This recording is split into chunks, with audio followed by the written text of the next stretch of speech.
যাত্রা শুরু হচ্ছে ত্রয়োদশ জাতীয় সংসদের। রীতি অনুযায়ী আগের সংসদের স্পিকারের সভাপতিত্বে অধিবেশন শুরু হওয়ার কথা থাকলেও স্পিকারের চেয়ারটি ফাঁকা রেখে শুরু হচ্ছে ২৪-এর গণ অভ্যুত্থান পরবর্তী সংসদের প্রথম অধিবেশন। অধিবেশনের শুরুতে বক্তব্য রাখবেন সংসদ নেতা প্রধানমন্ত্রী তারেক রহমান। তিনিই ঘোষণা করবেন সভাপতিত্ব করবেন কে। জ্যেষ্ঠ নেতাকে প্রস্তাব করার পর কেউ একজন সমর্থন করবেন, তারপর তিনি সেখানে সভাপতিত্ব করবেন। সেই সভায় আমরা মাননীয় স্পিকার এবং ডেপুটি স্পিকার নির্বাচিত করব।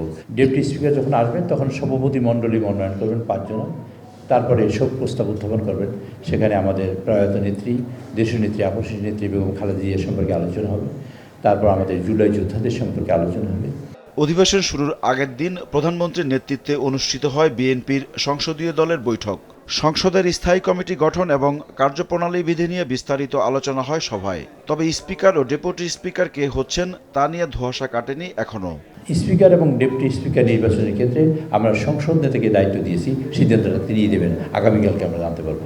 বিভিন্ন বিষয় নিয়ে আগামীকাল সংসদ শুরু হচ্ছে, সেই সব বিষয় নিয়ে একই সঙ্গে আমরা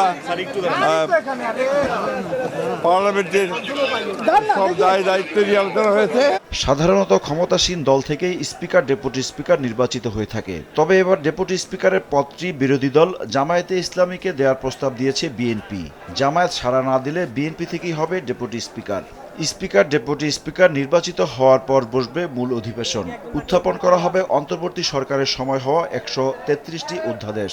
সংসদের বিধি মোতাবেক যে সমস্ত স্পিকার এবং ডেপুটি স্পিকারকে শপথ গ্রহণ করাবেন রাষ্ট্রপতি, এরপরে আবার অধিবেশন বসবে। সংসদে যে সমস্ত অর্ডিন্যান্সগুলো প্লেস করার কথা, উত্থাপন করার কথা ১৩৩টি অধ্যাদেশ আইনমন্ত্রী উত্থাপন করবেন।